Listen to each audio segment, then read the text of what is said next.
What builds are expected to do well early upon the release of 2K24? That's what we finna get into. Y'all be sure to drop a like and drop a sub if you can. Over the last couple days, I spent a good amount of time researching Mike Wang's old tweets and replies. And the main reason I'm doing this is because we're not expected to receive NBA 2K24 news until the first week of August. So we're about a week to a week and a half out from receiving some fresh new news for NBA 2K24. The first courtside report released for 2K23 was released on August 3rd. Considering that 2K likes to keep the same rollout each year, you guys could expect to receive that first courtside report the first week of August of this year. But until then, I felt it was important for us to review some of the past tweets and replies from the head of development, Mike Wang, to see how much of the stuff he had to say in early game held true throughout the entirety of the annual cycle for 2K23. This way we know if Mike is just coming out of hibernation to sell games, or is he actually speaking truth. And what I've come to learn about Mike Wang after doing this research is that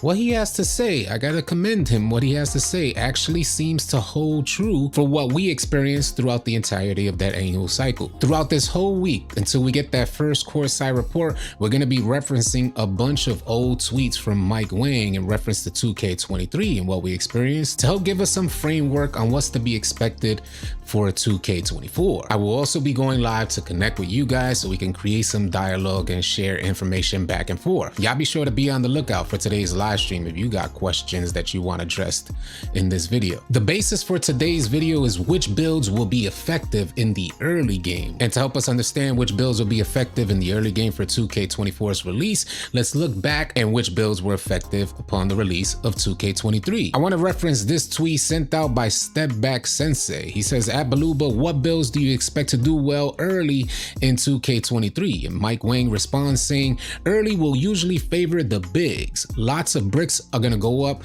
which means lots of easy boards and putbacks.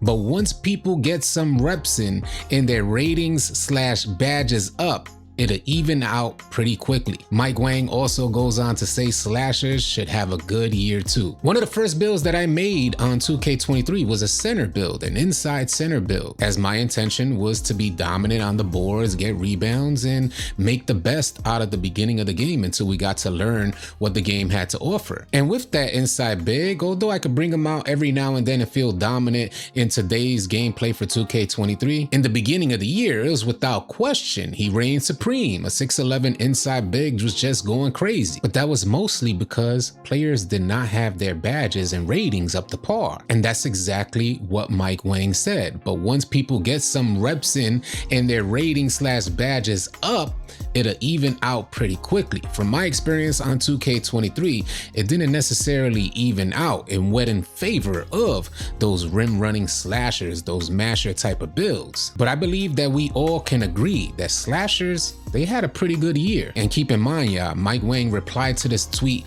on September 4th. So that was extremely early in the 2K23 cycle. That's not to say that there hasn't been plenty of contradictions, as we reference this next tweet sent out by Alex saying, at Baluba, will interior defense be buffed this year? Paint mashing overruled interior defense rating last year, and he's referring to NBA 2K22. Mike Wang responded to this tweet saying, from all of our internal and external playtesting sessions, I'm pretty confident that mashing is dead. If there's still an exploit there, we'll patch it. I have a feeling that a lot of you interior defenders on 2K23 currently do not agree with that statement. Y'all let me know in the comment section below, but Mike Wang said that he had every intention of eliminating the paint mashing. And maybe there's a different terminology. Maybe Mike Wang is thinking about those back down Punisher type of builds that are trying to paint mash. In my opinion, paint mashing will be anybody who consistently intends to rim run. I don't know if you guys feel differently. Let me know your thoughts in the comment section below, but Mike Wang did say if there was an exploit there, they were gonna patch it. From my experience on 2K23, that just never happened. Interior defense seemed to suffer all year, and although some interior defenders can get good contests every now and then, there was still way too many of those scenarios and situations where the interior defender is in perfect position but wasn't rewarded for playing good defense. You guys let me know if you agree with that, and what would you guys like to see in regards regards to paint defense and also the rim run or paint mash. Did you enjoy the rim running mechanics and interior defense for 2K23?